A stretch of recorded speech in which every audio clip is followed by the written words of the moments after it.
When the news of Malcolm Jamal Warner's sudden death broke, tributes poured in from every corner of the industry. Colleagues, fans, and even estranged partners rushed to post photos, memories, and carefully crafted goodbyes. But one voice, the most important voice, remained absent. His wife, the woman he loved, the mother of his child, the partner he called irreplaceable. She didn't show up on morning shows. She didn't issue a public statement.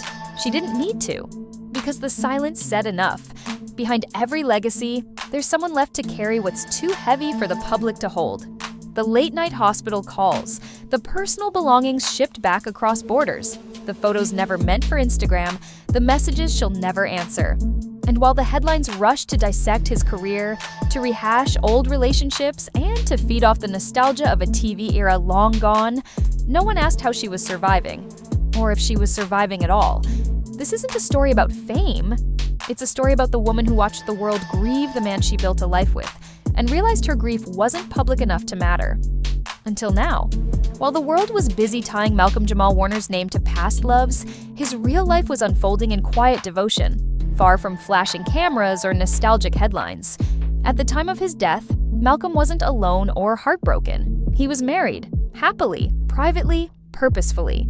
He'd long kept his relationship out of public view, not out of shame, but out of protection. His wife wasn't a Hollywood name. She was his anchor, his calm, the mother of his child, and the one woman he once said he'd trust with fatherhood, even if love ever faded. They shared a life rooted in family, laughter, and spiritual peace. While others speculated about exes, she built a home with him. She was there for the small moments, the bedtime stories, the quiet Sunday mornings, the long talks that never made headlines. Now she grieves in silence. There are no viral tributes, no emotional interviews, just a woman shattered, raising their child without him. It wasn't a perfect love story. It wasn't meant for public display, but it was real. And while the world mourns a TV icon somewhere behind drawn curtains, a wife is mourning her entire world. He didn't leave behind scandal. He didn't leave behind chaos. Malcolm Jamal Warner left behind something far more rare. Quiet legacy, unfinished dreams, and the kind of emotional artifacts that don't show up in headlines but live on in hearts. In his home, there were voice notes he never sent, books half-read with pages folded like they were waiting for him, family recipes written in his handwriting tucked into kitchen drawers, a child's drawing labeled Daddy on the fridge. The ordinary pieces of an extraordinary life. And for his wife, these aren't just belongings. They're echoes. A sweater still holding his scent. A playlist he made and never explained. A half-finished podcast script labeled Tomorrow's Episode that never made it to air. These are the relics of a man who thought he had more time. Professionally, Malcolm had just begun to embrace a new season. He was diving deeper into his podcast, talking openly about fatherhood, masculinity, and healing in the Black community. He wasn't chasing roles. He was creating impact. He wasn't acting for applause. He was speaking for meaning. But what most people didn't know is how deeply intentional he was about his personal life. He told friends that he was finally at peace, that he had found balance between work and home, that being a husband and a father grounded him in a way no award ever could. Now, every room feels colder, every silence longer.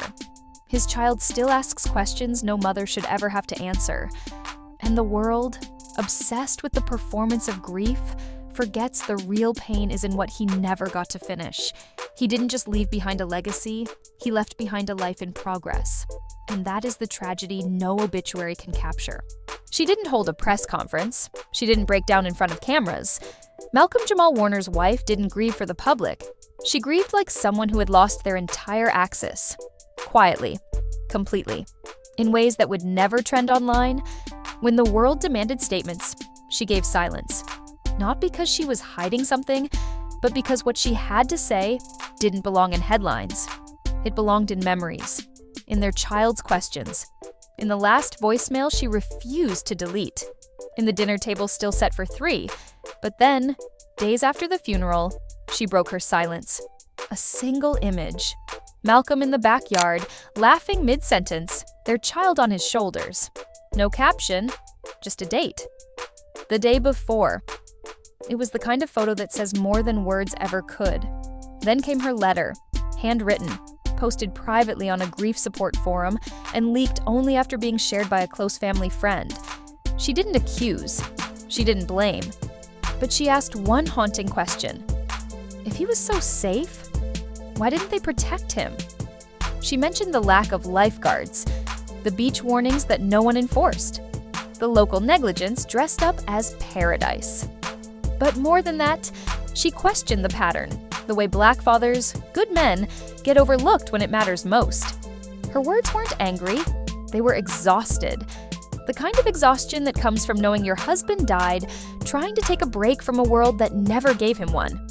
In those words, she didn't just mourn a husband, she mourned a system that failed him, a future their child would now have to imagine instead of live.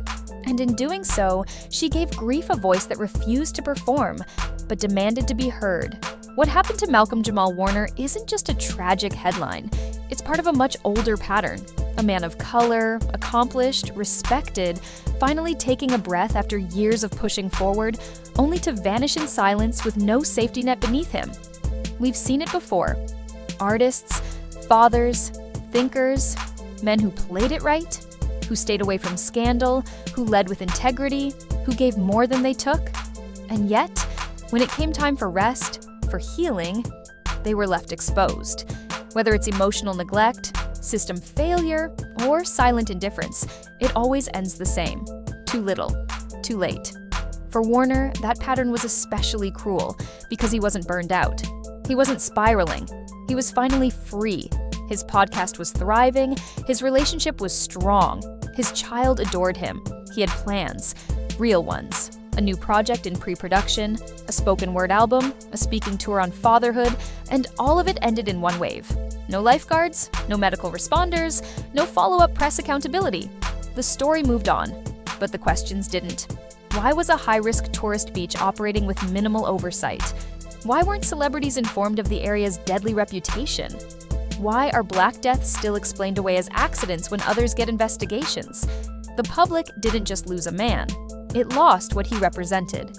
Safety in simplicity. Hope in maturity. A Black man who made peace look powerful. And the systems around him, tourism, media, even law, were too quick to dismiss his death as unfortunate. It wasn't just unfortunate, it was systemic. And until we start treating these losses as part of a broader design, one that quietly fails men like Warner again and again, we'll keep repeating them. We'll keep burying voices that never got the chance to say everything they had left to say. In the quiet that followed Malcolm Jamal Warner's passing, it wasn't the headlines or the official statements that lingered. It was the unbearable stillness left behind in the lives of those who knew him best.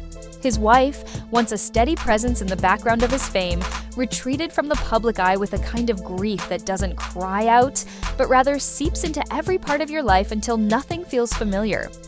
His mother, a woman who had watched her son rise from child stardom to respected manhood, has not spoken publicly, yet her silence is louder than any tribute ever could be. What remains isn't just the sorrow of losing a husband, a son, or a father. It's the unsettling feeling that something sacred was taken before its time, and the world is trying to summarize it in neatly packaged headlines and timelines that barely scratch the surface. For those who truly loved him, there is no moving on.